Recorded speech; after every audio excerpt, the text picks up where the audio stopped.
सोलापूर जलजीवन mission व स्वच्छ भारत मिशनच्या 1200 कंत्राटी कर्मचाऱ्यांनी असहकार आंदोलनास सुरुवात केली आहे।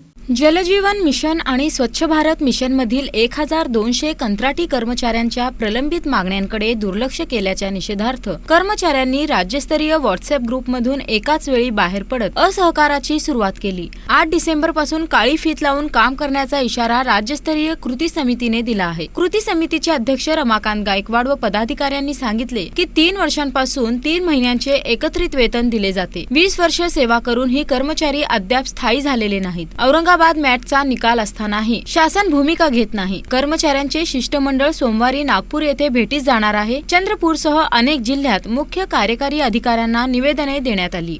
संपूर्ण राज्यामध्ये पाणीपुरवठा व स्वच्छता विभागामध्ये जिल्हा स्तरावर काम करत असलेले कर्मचारी यांच्या कायम करण्याच्या मागणीसाठी तसेच आकृतीबंध तयार करण्यासाठी व तसेच थकीत वेतन मिळण्यासाठी काळ्या फिती लावून आंदोलन करण्याचा निर्णय राज्य कृती समितीने घेतला आहे।